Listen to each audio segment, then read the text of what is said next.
केंद्र सरकार द्वारा पेश किया गया ये अंतरिम बजट दरअसल बीजेपी सरकार का, मोदी सरकार का विदाई बजट है। ये लोगों की आकांक्षाओं के विपरीत है। ये लोगों के सपनों को धराशायी करने, चकनाचूर करने वाला बजट है। लोगों ने क्या क्या उम्मीद लगाई थी इस बजट से। लोग सोच रहे थे कि मोदी सरकार अपने 10 साल के कार्यकाल का हिसाब किताब भी इस बजट के अंदर देगी। लोगों को इंतजार था, देश के युवाओं को इंतजार था कि 2 करोड़ रोजगार सालाना के हिसाब से 20 करोड़ युवाओं को नौकरी देने का हिसाब किताब इस बजट के अंदर दिया जाएगा। लोगों को इंतजार था कि 15 लाख करोड़ रुपए अपने बिजनेसमैन दोस्तों का माफ करने वाली सरकार क्या किसानों के लोन भी, किसानों का कर्ज भी माफ कर पाएगी इस बजट के अंदर। करदाता को इंतजार था कि उनको कुछ राहत मिलेगी इस बजट के अंदर, लेकिन उनको भी कोई रियायत इसके अंदर नहीं मिली।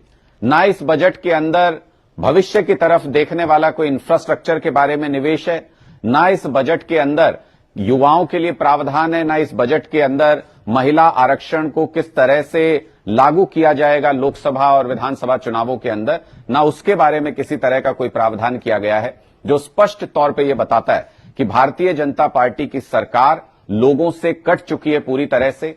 अब इनको खुद भी अपनी वापसी पर कोई यकीन नहीं है, इसलिए इन्होंने एक नीरस बजट पेश किया है जिसमें देश के गरीबों के लिए, देश के पिछड़ों के लिए, देश के किसानों के लिए, महिलाओं के लिए, करदाता के लिए, युवाओं के लिए किसी तरीके के कोई प्रावधान नजर नहीं आते। अब आप खुद सोचिए, जिस बजट के अंदर स्वास्थ्य सुविधाओं के ऊपर सिर्फ 1.5% का प्रावधान रखा गया हो और शिक्षा बजट को मात्र 2% रखा गया हो, वो देश के विकास का बजट कैसे हो सकता है। इसका मतलब भारतीय जनता पार्टी को भी ये नजर आ गया है कि लोगों से वो इतना ज्यादा कट चुके हैं, इतना ज्यादा दूर हो चुके हैं कि अब उनकी वापसी मुमकिन नहीं है।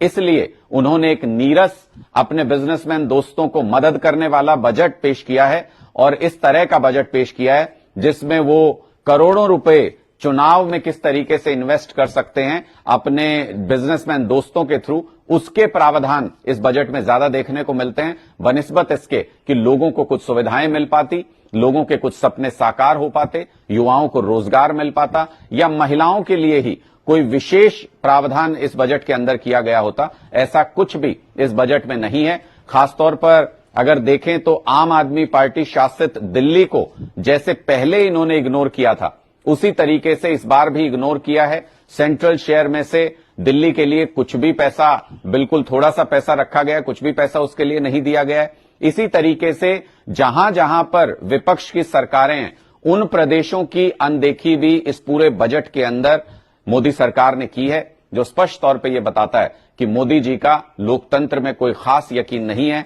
भारतीय जनता पार्टी लोकतांत्रिक मूल्यों को बहुत ज्यादा महत्व नहीं देती है। इसलिए देश के लोगों ने अब मोदी सरकार की विदाई पूरी तरह से तय कर दी और उस विदाई के ऊपर इस अंतरिम बजट ने अंतिम मोहर लगा दी।